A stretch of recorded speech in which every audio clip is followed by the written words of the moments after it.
Thinking about food. Thinking about food. Well, hello, friends. Welcome to the very first Imago Nutrition podcast episode. We're so excited you're listening. Thank you so much. We have, first of all, we got to give a shout out to that song you just heard. Those are our friends over in Happy Pill Band. The song is Thinkin Bout Food, and we're pretty much always thinking about food over here on the Imago Nutrition podcast, so we could not think of a better song to kick us off. And so with that, we have a fun first episode in store. We've got a powerful topic, I think, a great question from one of our social media listeners, and we're going to be talking a bit about meal planning for both healthy weight loss for adults as well as good nutrition choices for children. So there's quite a bit to unpack there, and we're going to do our best to give you some clear and concise wisdom and some actionable next steps that you can take right now in terms of meal planning, again, for both perhaps some adult weight loss strategies, but then also healthy nutrition choices for children, which we love because we're all about both the individual and the family here. And so with that, by the way, if you want to submit a question, you can head over to our website, Imago Nutrition. That's IMAGO, imagonutrition.com/podcast. So imagonutrition.com/podcast, and you can submit a question right there. We will try our best to get to as many questions as possible with these episodes. So if you want your question to be answered on a podcast episode, be sure to head over there and submit your question. So with that, I've been talking the whole time. I haven't allowed Danielle to talk. And so I'll do a quick introduction and then Danielle will do the same before we jump in. But if you don't know me, my name is Mark Glesney. I am the founder of Imago Nutrition, and I am certified in nutrition science from the Stanford Center for Health Education at Stanford University, and have been working in the nutrition coaching, both in an official and unofficial capacity. I've been doing nutrition coaching probably for about 15 years now. So, and Danielle is with us as well. So I'll toss it over to Danielle so you can hear from her too. Hi, I'm Danielle. I'm a registered dietitian, and I've been working for 11 years, and just excited to get started. Awesome. And though we have the same last name, we are not married. We are brother and sister-in-law. So Danielle is married to my brother. And you guys actually live, so we're in Tennessee right now, both of us, but you guys do not live in Tennessee. So where are you guys? St. Louis, Missouri. So they are here for spring break. Area. Yeah, exactly. Yeah. So you guys just came down last night, and we're like, you know what? What better way to record our first episode than when we're in person? We are in different rooms because we're brand new to podcasting, and we realized trying to record in the same room was a bit weird with two microphones. I'm sure all the people listening know more than us about podcasting. They're like, oh, amateurs. You got to either split up or you got to have a mixer or something like that. We're just like, I'll just go into a different room and figure it out. So, so we're actually in the same house, but this will not be norm for the most part. For the most part, our podcasts are going to be recorded remotely. So with Danielle being in St. Louis, and then we live just south of Nashville in Tennessee. So it's fun to have you guys in town and fun to do this first episode together. So with that, we've got a great question. I'm going to do less talking moving forward, a little more poking and prodding at Danielle's wisdom and expertise. And so we've got a question from Richard in California that he said, what are some ways to build meal plans that fit my family, support healthy weight loss for adults, and good nutrition choices for our 11-year-old. So there's quite a bit to unpack there. So we've got meal planning, we've got healthy adult weight loss consideration, but we also have a child in the mix. And so we will, of course, want to move toward good nutrition choices for them and all the complexities that come with that. So with that, I'm going to toss it over to our registered dietitian nutritionist extraordinaire, Danielle, to start us on this topic. Well, it is a great question, Richard. I'm so glad you asked that. The first thing I would recommend is just avoiding diets. They are for short-term success, and they can lead to unhealthy relationship with food for kids and adults. So if you have a list of good and bad foods in your head, your child will learn that list, even if you obviously are not trying to do that. So what I mean by good and bad foods is just treating all foods as best you can as equal. And we'll get into that a little bit more here. So practicing portion control and enjoying the foods and modeling to your kids how to enjoy those higher calorie foods instead of avoiding them. The second would be to make a list of nutrient-dense foods that you and your family enjoy. Danielle, could you explain that, nutrient-dense? Because a lot of times people think, because you mentioned high-calorie earlier and then nutrient-dense. Sorry to cut you off, but a lot of people I've learned associate those two. When they hear nutrient-dense, they think high-calorie. Could you explain just real quick the nutrient-dense side of things? Yes. So a nutrient-dense food is actually one that's packed with vitamins, minerals, fiber, and protein, and lower in sodium and added sugar. So, we do have a grocery list that's available free, and it has all of those nutrient-dense foods for you to check out if you'd like. But once again, not thinking of all the other foods that are not on that list as bad foods. So thanks, Mark. The second thing is to have that list of nutrient-dense foods, and then also have a list of foods you're willing to try in different ways. So what I mean by that is the goal is to have as much variety as possible in that category of nutrient-dense food. So, for example, if I only liked one vegetable and one or two fruits, I would probably really quickly burn out on fruits and vegetables. So foods vary greatly in taste based on how they are served, steamed, grilled, raw, roasted, etc. So you need to work really hard in finding the preparation that is best for you. And it might be different for, obviously for different foods. So if your variety is low, or you might consider yourself a picky eater, then that's when you really need to hardcore look for different ways to make the food so you can enjoy them.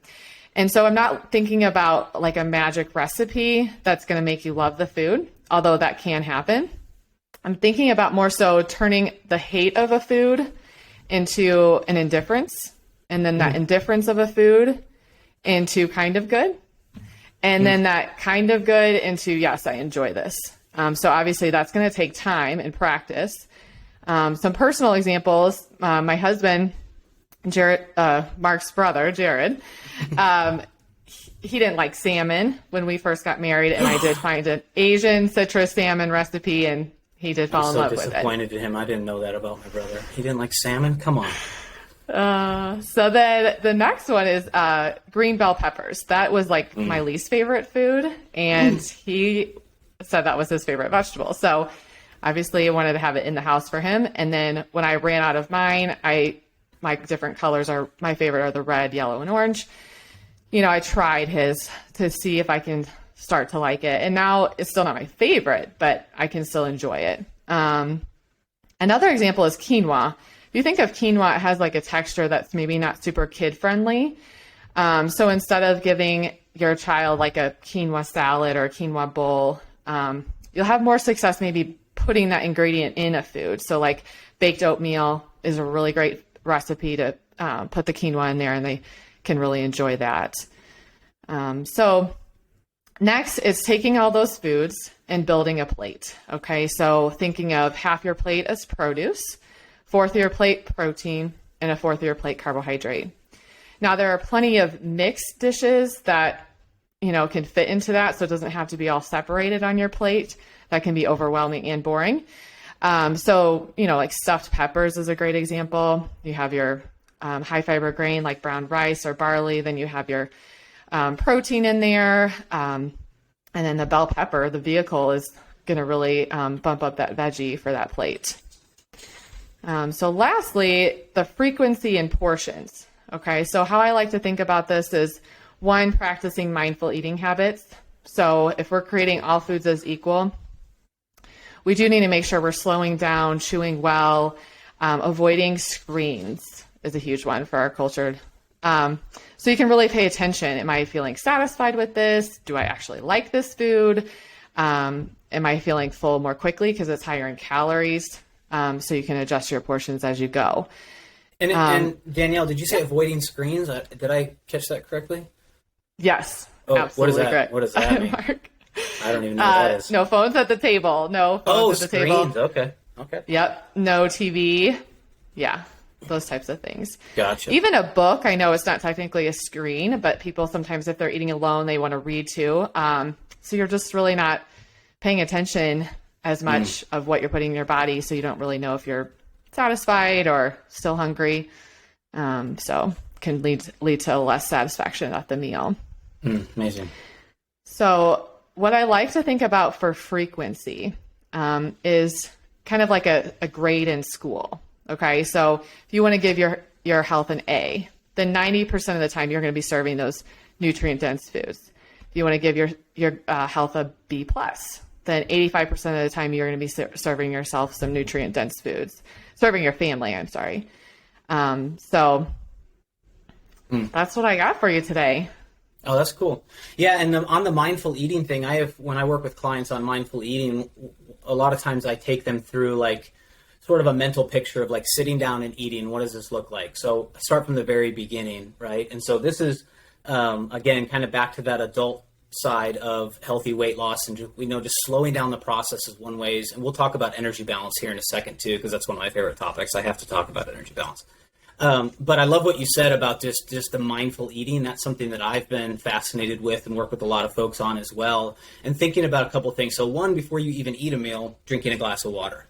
Right? Like there is something so powerful about hydration. A lot of times when your body is reaching for food, it's reaching for the hydration contained within the food, right? Particularly carbohydrates. So one is thinking about a nice big glass of water before you sit down. Then sit down to have this meal. Food is a good thing. Food is a great thing. Food is an amazing thing.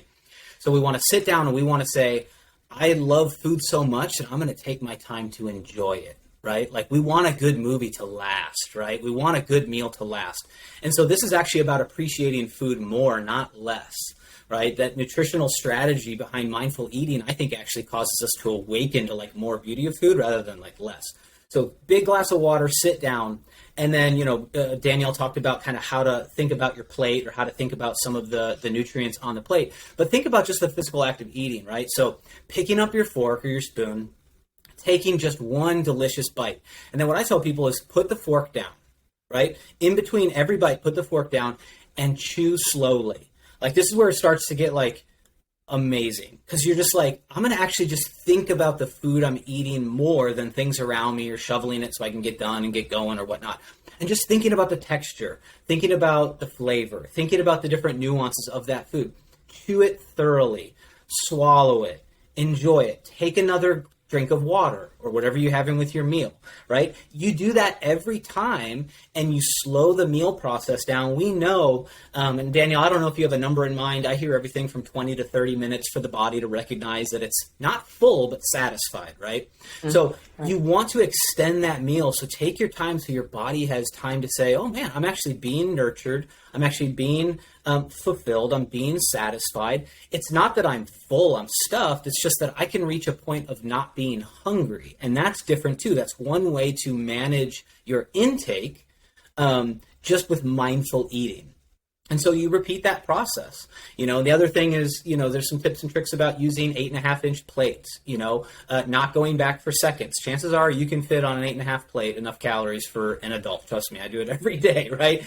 And going and having having one dessert, but not 3, that sort of thing. And that starts to lead to more mindful eating that lends itself toward what's known as a negative energy balance. So that was me opening my own door to walk through it to talk about energy balance. So real quick, energy balance, it's one of my favorite topics because what it really does is kind of level the playing field a bit. And so keying off what Danielle said, energy balance is the single determinant of weight change in organisms. And what I mean by this, is that when we hear the term calorie, maybe you're like me, and when you heard the term calorie over and over, you think of food. You think of essentially what is matter, right? Like I can see matter. And so when we think of calories, we immediately start thinking of food and what we see is matter, but calorie is actually a unit of energy, okay? And there's a law, not a theory. There's a law, not a diet. There's a law, not a TikTok influencer. There's a law known as the law of energy conservation. And this states, I think, in the American public school system, we probably learned this in like second grade or something like that, which is that energy cannot be created nor destroyed. It can only be converted or stored, right? So we don't create energy in our body. We also can't destroy energy in our body. What we can do is we can either convert it into work, right? Some sort of work, or we're going to store it. So what this means is that for all of human history, if anyone has ever lost weight, it is because they consumed less energy than they expended in a day. So if they took in 2,000 calories, or think of them as 200 or 2,000 energy points, and they used 2,500 energy points that day, their body would have to cover the difference, therefore pulling from stores to create that work.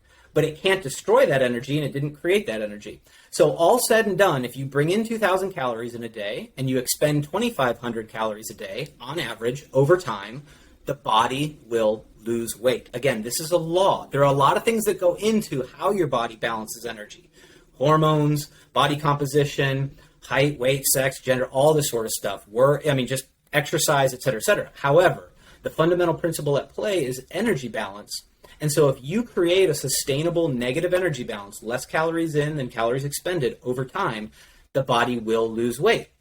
The inverse is also true. If you bring in 2,500 calories every day and only expend 2,000, your body has 500 additional energy points at the end of the day. It didn't create them. It can't destroy them. It didn't convert it into work. So what is it going to do? It's going to store them. And that is why body fat is really just stored energy. Right? That's really what it is. And so energy balance to me is so Richard, when you asked about weight loss, that is the mechanism. There is a lot. Now, I'm not saying weight loss is easy, but I am saying technically it's simple, but it's not easy. And there are a lot of nuances that go into it. So don't hear me wrong on that. However, to lose weight over time, someone needs to create a sustained negative energy balance. So what are some ways to do that? What we have been talking about is some of the natural, more mindful ways of doing that. Slowing down, feeling satisfied, drinking more water, eating nutrient dense, but that doesn't mean high calorie foods. It's going to keep you fuller longer on fewer calories. Technically, that's one way you can sort of intuitively create this negative energy balance. If that seems daunting to just do guesswork, as an adult, not a child, I'm not recommending this for the 11-year-old, but as an adult, what you can start to do, and by the way, it's 2022, it has never been easier in the history of mankind to understand the calories you're taking in, to track them, and to do something about it, okay? So this is not 80 years ago or 40 years ago where we didn't really know, right? We know so much now and have so many tools at our hands that it is very, very easy to understand what's coming in versus what's going out. Simplest way to do this is to download a free app, whether it's Lose It, which I love that app. I hate the name. I wish they would change it to Lose It because not everyone's goal is to lose it. But it's Lose It app, or there's MyFitnessPal. And what you can do is start to just simply track your food. And we have seen research that says even just journaling your food starts to cause sort of a natural parameter in our habits that we have to write down the food we eat. Like people go from eating 2 slices of cheesecake to 1 when they just have to write down what they eat. No one told them they couldn't have 2. They just naturally like, well, if I have to write this down, then maybe I should only do 1. There's something in our psychology about journaling it. Nowadays, we can just do that on an app. And the cool thing is you can just scan barcodes now. You can slug in food. There is crowdsourced information in these apps that pull from national databases. If it's a registered food, it's probably already in there. If it's not a registered food, chances are someone has already entered something like it. Like just put in chicken taco. Like there's many versions in there. Is it going to be 100% accurate every time? No. But you're going to start to learn your calorie intake, and then there's different mechanisms, of course, to learn your output. Okay, that's probably a podcast, a separate episode. Is just understanding the ins and the outs of the intake versus the expenditure, and that's a really fun conversation. But all said and done, just know, Richard, that in order to create weight loss, you do have to establish a consistent negative energy balance in a healthy way, in a sustainable way, and that's what we work with our clients on all the time. Whether it's as technological as using an app and tracking data, et cetera, or it's implementing some of these more mindful eating strategies and portion control strategies and food control strategies, focusing on 80, 90% nutrient dense, and when we talk about nutrient dense foods, we're talking about lean proteins and dairies. We're talking about fruits and veggies. You can't go wrong. If anyone says any fruit or any vegetable is unhealthy, run from them, run for the hills, right? We're talking whole grains. We're talking nuts and seeds.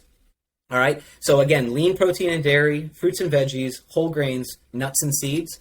I mean, if you focus on those things alone, you're going to get highly nutrient dense foods into your system, which is going to satisfy you. You're going to be less hungry, right? You are likely, not absolutely, but likely to start moving in the direction of a negative energy balance because you're just full. You're just full more, and it's less calories to eat a ton of bell peppers, which I do. I love bell peppers. I love my veggie plate every day. Lots of cucumbers, lots of bell peppers, and they fill me up. And it's like, it's so few calories. It's amazing.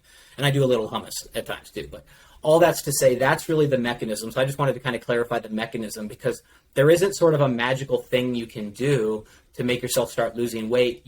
There are principles in place. The law of conservation of energy is in place. The first law of thermodynamics, which the law of conservation of energy feeds into the first law of thermodynamics. That's where it comes from. So all said and done, I just had to jump in on energy balance. That will probably be a whole entirely different episode at some point, which will be fun. But anything else, Danielle? So I mean, you talked about avoiding diets, which we agree on. We launched this company, and the first headline that we used on our website was like, "You don't need another diet, you need a coach." Right? We are evidence-based in our approach. We are scientifically driven, right? But diets are fads. They are controlling. They are often misinformed. So I love that first point about avoiding diets, avoiding the good-bad paradigm.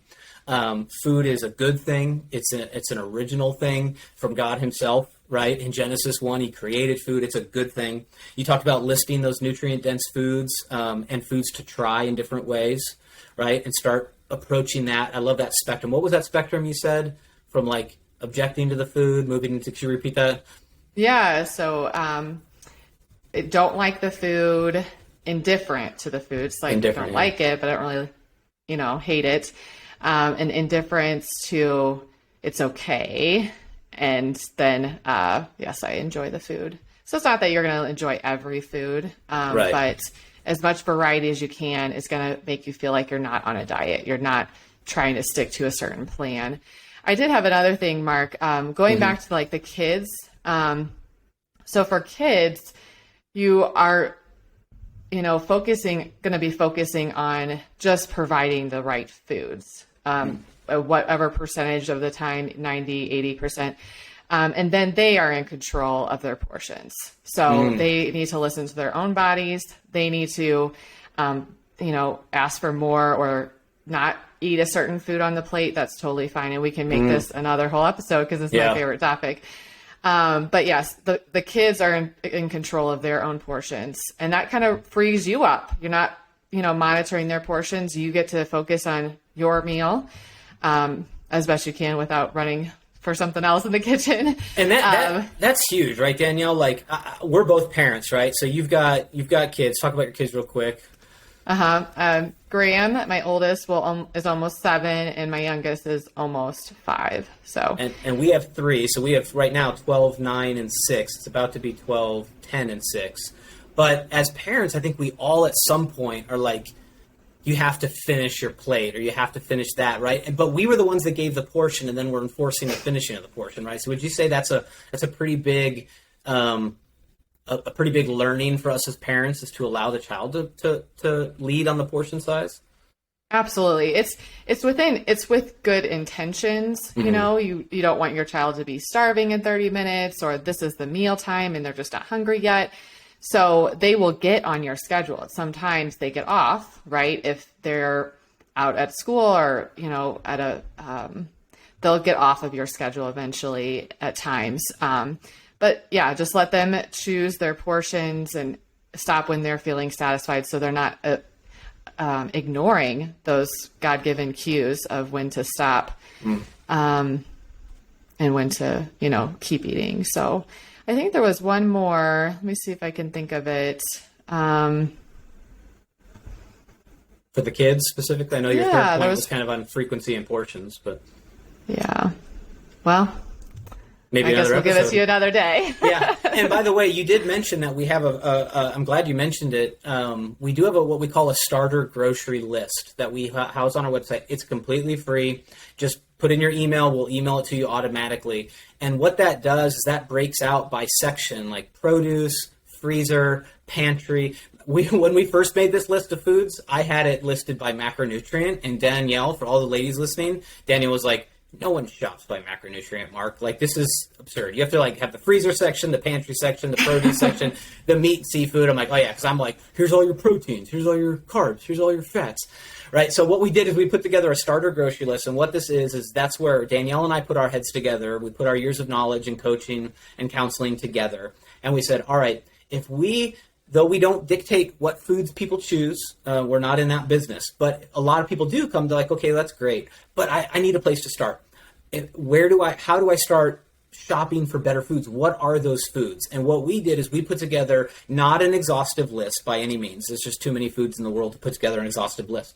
But we put together a starter grocery list that has exactly what we're talking about, which is a list of lean proteins, dairies, whole grains, fruits and veggies, seeds and nuts.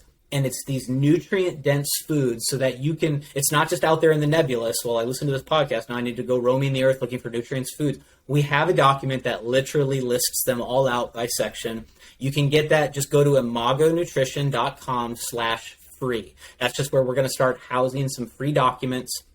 I think there's 2 up there right now. One is about high protein, high fiber breakfasts. The other one is our starter grocery list, okay? So just go there, download that, print it out, just take it to the grocery store, and like Danielle said, start looking for those foods that, oh, I love all these, go get those, right? And then start thinking, well, that one, I don't know, maybe that goes on your I'm going to try it list because it's nutrient dense, it's really healthy. Maybe that's something I need to be stretched on. So I'm glad you did mention that earlier, but I wanted people to know. So you can go to Imago Nutrition, IMAGO, nutrition.com/free, and you can get the starter grocery list.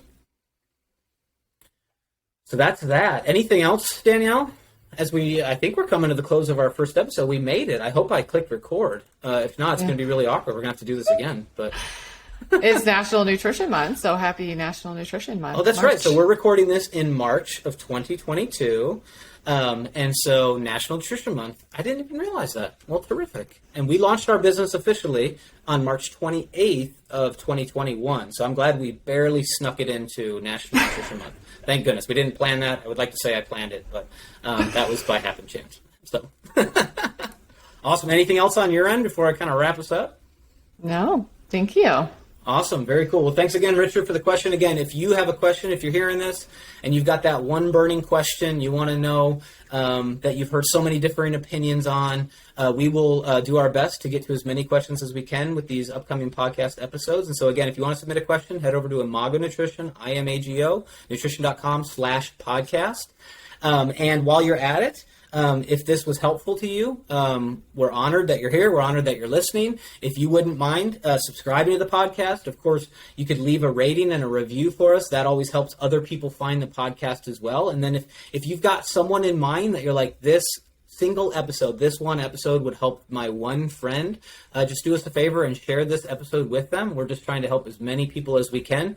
Our mantra at the company at Imago Nutrition is serving people and changing lives with nutrition. And so if we can serve you guys or some of your friends and your family with the information that we provide on these episodes, we would be grateful to do so. And if you're on social media, you can follow us on any of the accounts. We've got Instagram, we've got Facebook, we've got Twitter, we've got YouTube.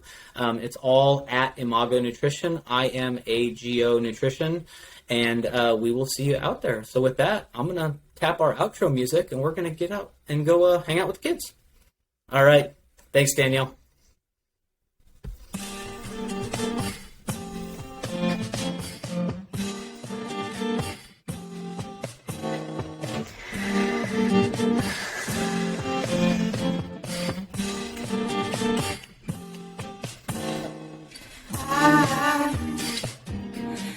Thinking about food.